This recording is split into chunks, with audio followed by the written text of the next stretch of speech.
Tsansa, oportunidad, pangarap, magandang buhay. Isang malaking hakbang ang kolehiyo sa pagtamo ng kaligayahan ng isang mag-aaral.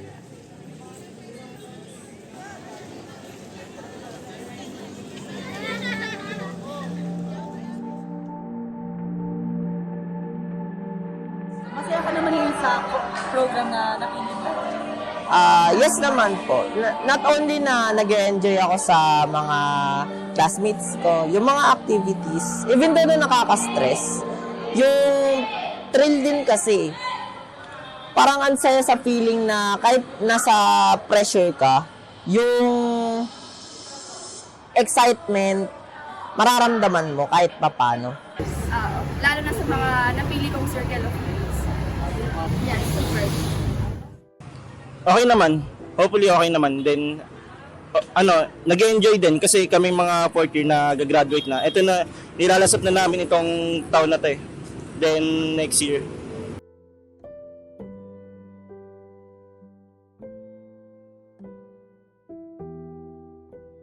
Tila nagbukas ang bagong pintuan at nagliwanag ang bagong daan.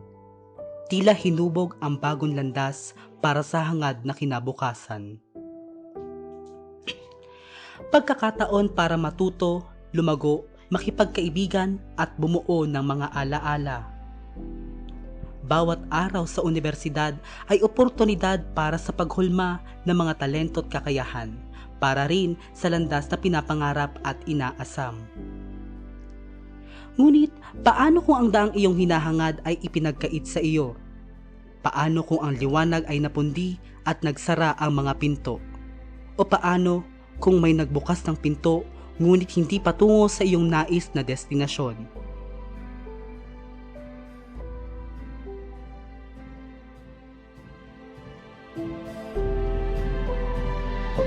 Ano naman ngayon so far sa course mo? Hindi.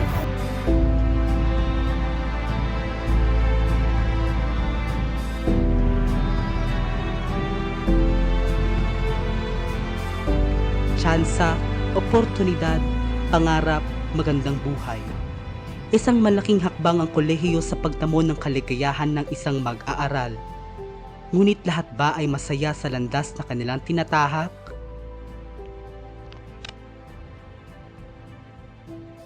Hindi po. Ano po yung preferred niyo? Psychology po sana. Marami po kasing nakapila na tao sa psychology kaya dito ako pumunta sa HE. Sa akin naman, IT talaga kukuhain ko. Kaso nga, kasi yun din yung end demand. Tapos, kaso yun lang. Nung pandemic era kasi kami, fourth year namin. So yun, wala nang slot sa IT. So yun, napunta kami sa IT. Actually, nung first year ako, andun yung mga doubt na kung bakit yun ba yung napasok ko. Kung pwede pa bang magpalit ng course. Pero, at the same time, inaaral ko na lang enjoyin yung course ko. Hindi. Kasi no choice eh. Na-shift kami ng course kasi bumagsak kami sa battery exam ng criminology. Ay, hindi eh. Ang ano ko talaga nun is edo. Naubusan ng slot. Kaya napunta kami sa RAIM nun. Yun. Ito lang yung kurso na may credit yung ilang subject namin. Kaya no choice kami. Dito na lang kami pumunta. No. IT dapat.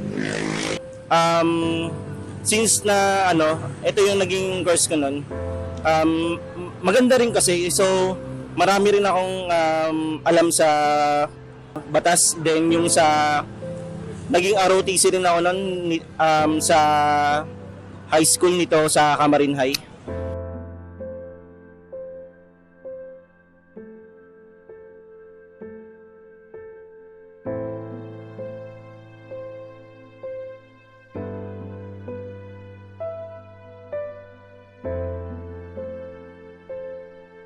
Deadlines, mga pagsusulit, pressure, kakulangan sa oras, problemang pinansyal, ekspektasyon at kawalan ng sapat na kagamitan.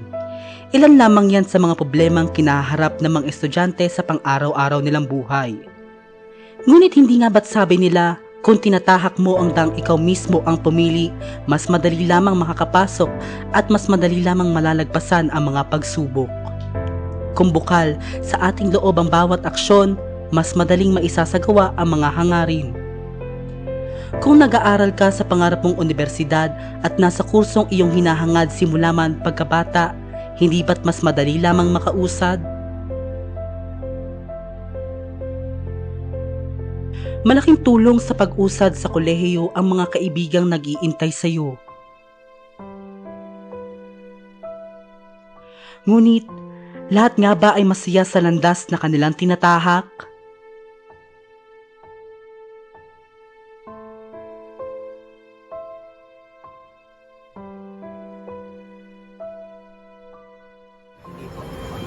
Medyo nahihirapan po ako kasi based on yung subject po namin is puro po memorization and recitation. So hindi po ako sa mga ganun.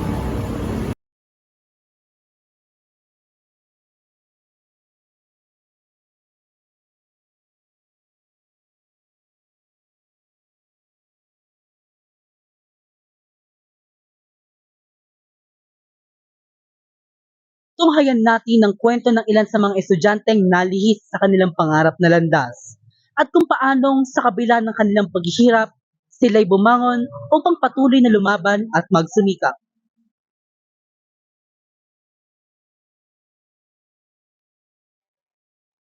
Kada taon, 1,400,000 mga estudyante ang nagtatapos sa mataas na paaralan na hindi nabibigyang gabay sa pagpili ng tamang daan sa kolehiyo.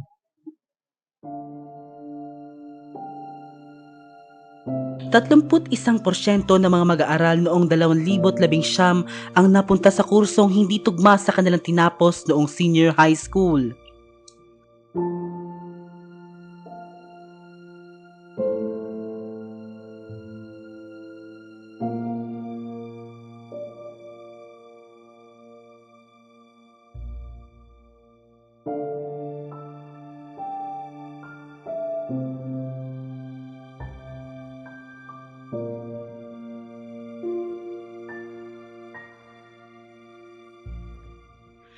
Isa si Nicole sa mga estudyanteng hindi pinalad na makapasok sa nais niyang kurso. Sa kabila ng kanyang kakahihang maipagpatuloy ang kolehiyo, ay hindi pa rin niya maitago ang pagdududa sa sarili at ang hirap na umaangkop sa kapaligarang hindi niya orihinal na pinili.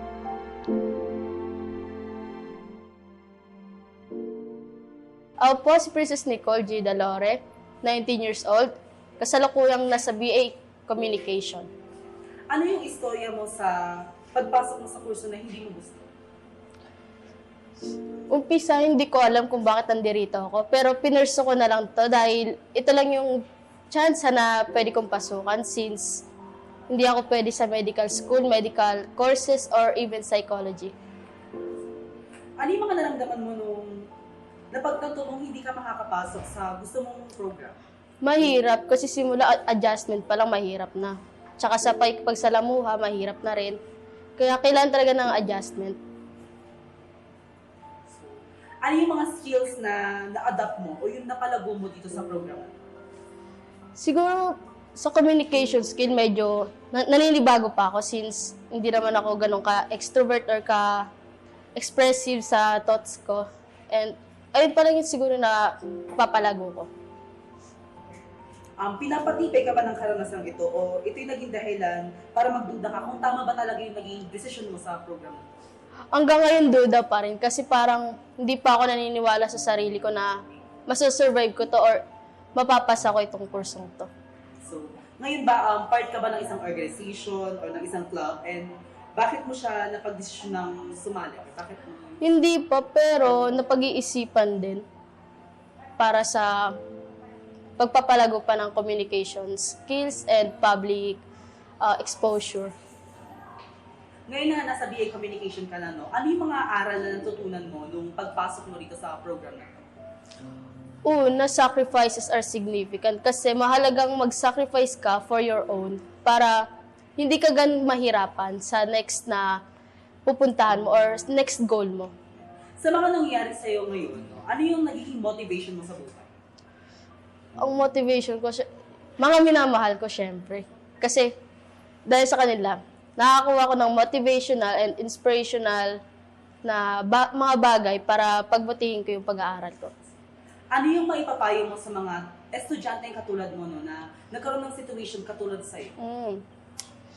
Na ang mapapayo ko lang is maging better na sila kung ano yung man gusto nila. Kasi hindi lahat ng bagay na gusto natin is makukuha talaga natin. Kailangan natin mag-sacrifice para mas mapalago yung personality natin. Sakripisyo. Para kay Nicole, ang naging paraan upang maipagpatuloy niya ang paglalakbay papunta sa inaasam na destinasyon.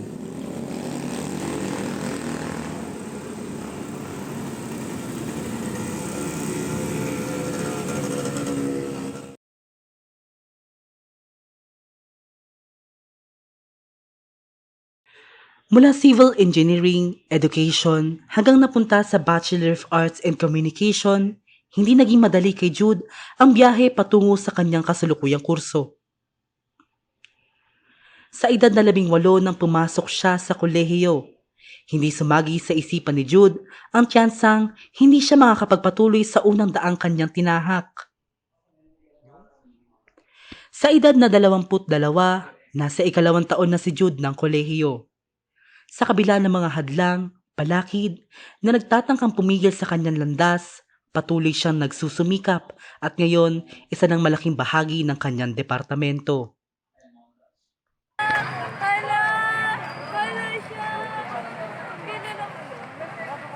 Hi, my name is Jude Sanay. I'm 22 years old and I came from Bachelor of Arts and Communication. Ano yung istorya sa likod ng pagpili mo ng kurso na hindi mo original na gusto? Actually, when I was in 19, di ba? 2019 na ang original course ko is civil engineering. Pero dahil financially unstable, nag-stop ako noong 2020 and noong last year 2021, I took EDUC as parang alternative na lang para makapag-aral. Tapos 2022 last year, nag-open yung UCC ng entrance exam para sa transferee like me. So, I tried na mag-apply and fortunately nakapasa sa entrance exam. Tapos, nung interview na, hindi ako nakapasa sa interview ng EDUC. So, binigyan ako ng choices under English and Chinese and Communication. So that time, yung open lang na program is yung BA Communication. Kaya yun yung kinuha kong kurso. Bago ka pumasok sa kolehiyo, makonsidera mo ba ang tiyansang maaari hindi ka mapasok sa nais mo? Hindi siguro kasi akala ko madali lang yung kursong papasukan ko. Kaya hindi siya sumagi sa isip ko na hindi ako matatanggap or hindi ako magtatagal sa program na yun. Tingin mo paano nasa-apektuhan yung future career or career? Siguro hindi siya masyadong naapektuhan yung mga future goals or future career ko kasi that time kasi nung iniisip ko yung program ko na yung original program, parang siguro marami akong goals maliban lang sa pagiging engineer that time. Kaya parang less lang yung apekto na yun sa future goals ko. Sa kasalukuyan doon, nakakabuo ka ba ng mga connection, kaibigan na sumusuporta ko sa'yo? And paano ka po sila natutulog? Yes, I can say na marami akong naging connection, friends, not just inside the classroom, but also outside ng organization. Siguro natulungan nila ako in a way na they treat me as they friends, na parang hindi nila iniisip na mas malayo yung edad nila sa akin. Parang ganun. Ano naman po yung mga ginagawa nyo? Ngayon, isa ako sa member or sa officer ng Student Council, Communication Advocates Council. Then, we're busy din sa paggawa ng theater play namin. And syempre marami pang iba na school-related activities. Ano yung mga ginagawa mo lagi kapag napapagod ka sa mga work mo? Marami. Unang-una, social media. So, it is my way para to lessen yung pagod. Minsan, umaalis kami ng mga friends ko outside and pahinga din minsan sa bahay. Yun lang. Ano yung mga lessons na natutunan mo sa pagtahak ng program? Age doesn't matter. Ganun. Kasi may mga friends din ako, may classmate din ako na mas matanda sa amin. So, sa pagtak ng BA Communication, masasabi ko na tanggap lahat ng nandito, no matter what's your gender, your age, and talagang welcome na welcome kung kahit sinong gusto na matuto when it comes to communication or communicating with other people, learning about culture or different, and also sa media. Ano yung pinakamasaya at hindi mo makakalimutang alaala na buo mo sa program na?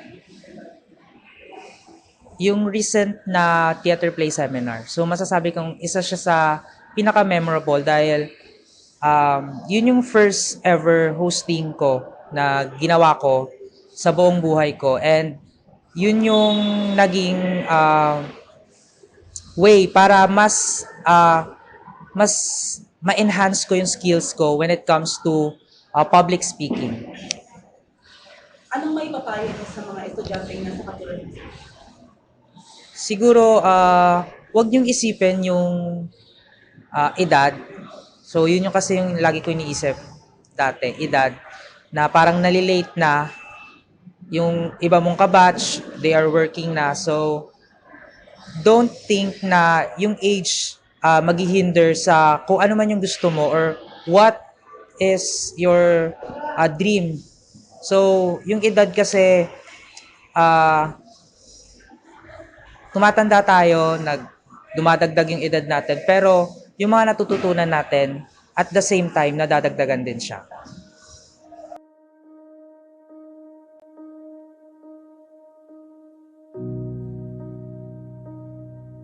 Hindi rin nakakapigil ang edad sa pagsusumikap ni Jude. Parte ng Communication Advocates Council, naging inspirasyon na rin si Jude para sa kanyang mga kapwa mag-aaral.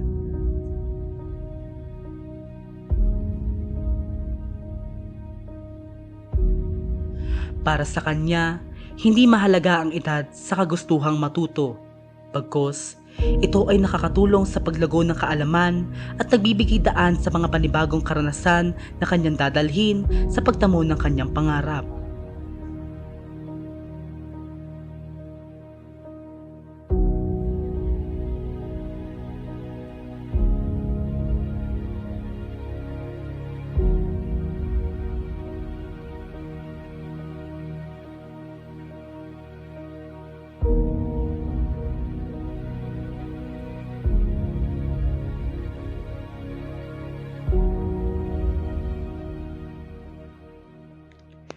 Marami mang problema ang humadlang kay Miguel, hindi niya ito hinayaang makaapekto sa pangarap niyang kurso na Forensic Science.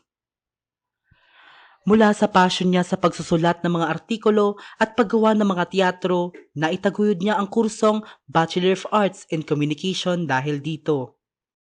Ginawa niyang motibasyon ang Forensic Science para maipagpatuloy ang kurso niyang ito, kahit na meron siyang passion sa mga ginagawa ng isang BA-Com student.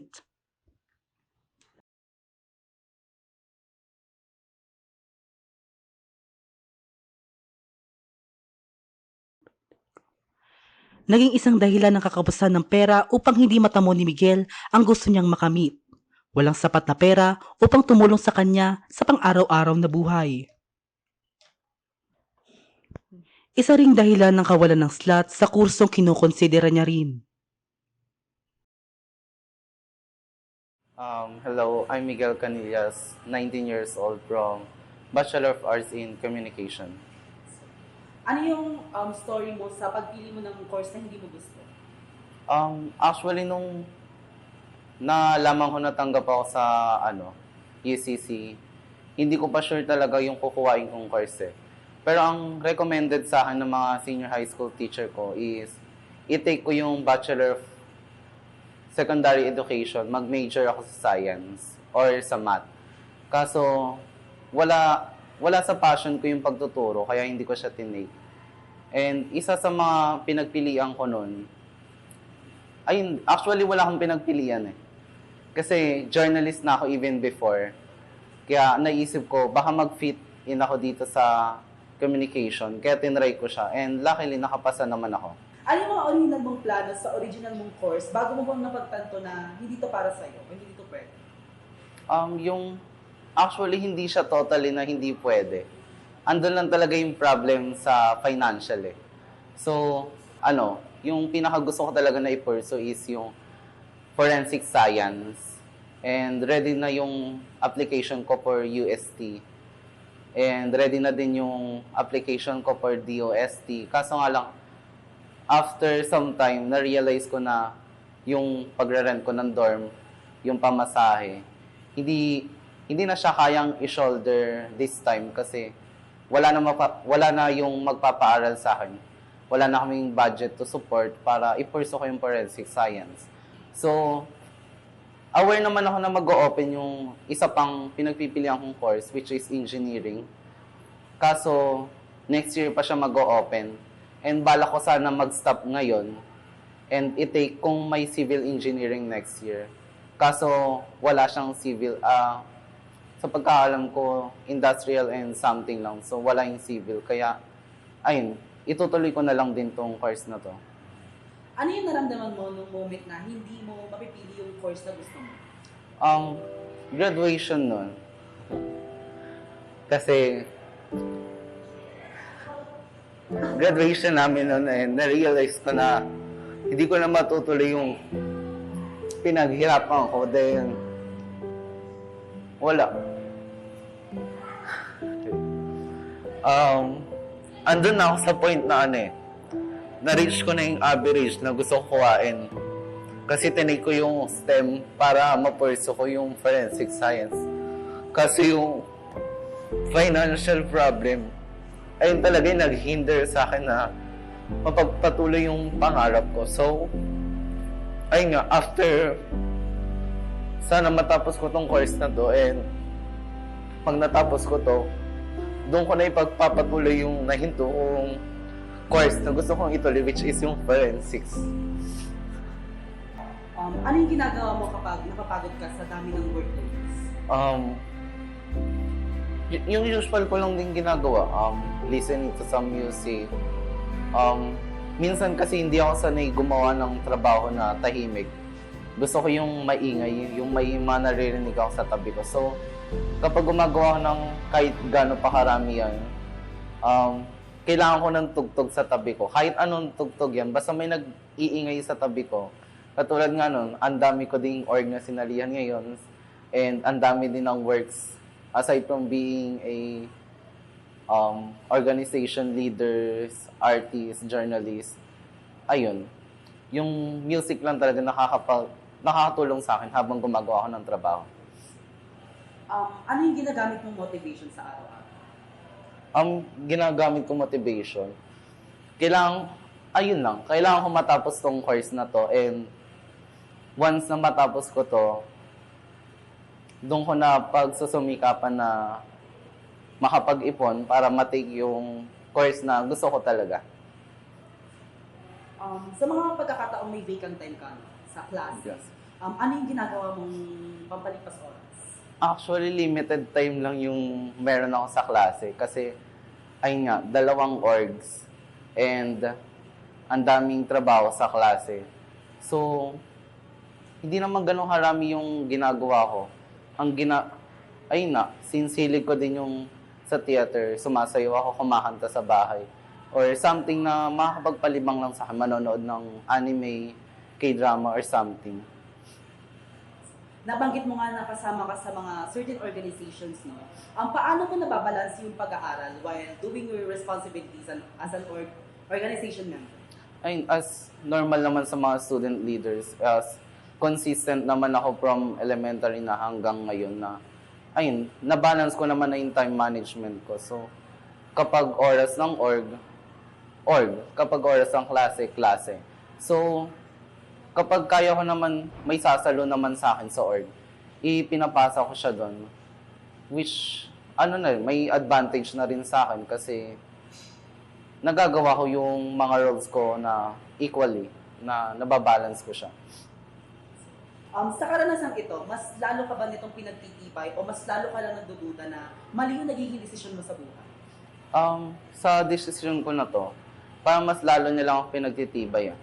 Kasi nung una, naisip ko baka, manghina lang ako, hindi ko kayanin. Kasi yung course na to, specifically para siya sa Humes and Gas. And wala akong subject or anything na related dito. So, nung una iniisip ko baka hindi ko kayanin. Pero, andun pa rin yung, yung mata ko sa goal na gusto kong, which is matake yung forensics after neto. Kaya, ayun, mas lalo akong pinagtitibay na matapos to, mapurso ko talaga yung pinakapangarap ko. Ano yung maipapayo mo sa mga estudyante nakakaranas ng sitwasyon na katulad sa'yo? Sa sitwasyon na katulad nun sa akin, hindi pa naman huli yung lahat eh. Maraming chances na pwede nating matake. And kung hindi talaga kaya, hindi natin masasabi na hindi kaya eh. Kasi kung passion mo talaga yung bagay na yun, pag susumikama mo siya, gagawin mo siya ng paraan. Katulad nga sa experience ko, andito yung may passion ako dito pero mas malaki lang sa part na yun na hindi ko ma-pursue. So yung passion ko ngayon, mas pinapalakas ko siya para after some time, kapag darating kasi yung right time na kapag natapos ko na to, marireach ko na yung pinaka-goal ko. Kaya, pagsusumikap lang and yung passion talaga. Consistency dun sa eagerness na mapurso mo yung dream mo.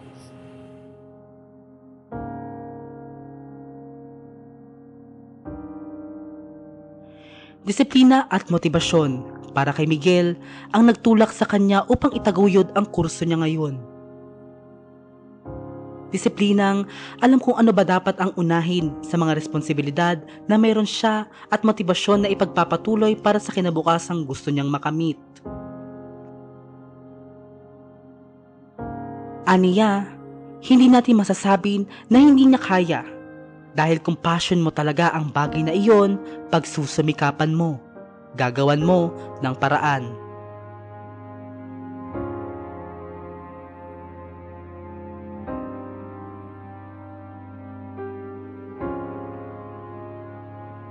Sina Nicole, Jude at Miguel ay ilan lamang sa milyong-milyong mag-aaral na tinahak ang daang hindi patungo sa aktwal nilang pangarap.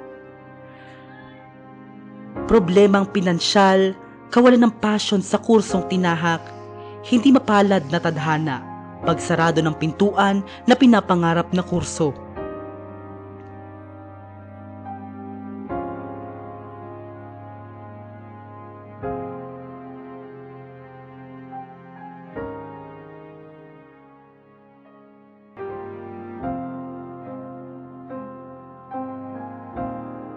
Bawat isa ay may kanya-kanyang kwento ng saya, hirap, pagsisikap, pagod, kabiguan at pag-asa. Ngunit sa kabila ng pagsubok na kanilang tinaharap, hindi pa tapos ang kwento ng bawat isa. Sa pagtahak ng landas na kolehiyo, bawat hakbang ay pagkakataon na baguhin ang hinaharap. Sa pagtuklas ng sariling lakas at determinasyon, maaaring maging susi ang pag-unlad at tagumpay.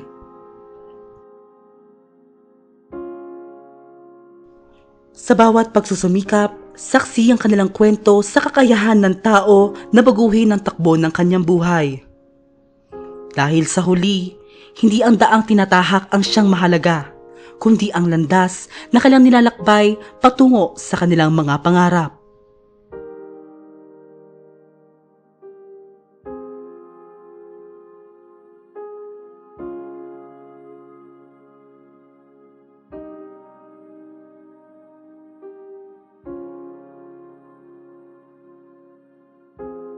Sa pagtatapos ng araw, bawat isa sa kanila ay nagbibigay inspirasyon sa iba na hindi sumuko at patuloy na mangarap.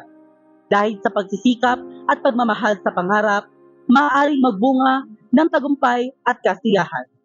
Mula sa produksyon ng Sinagtala, ako po si Ace Marco Destura.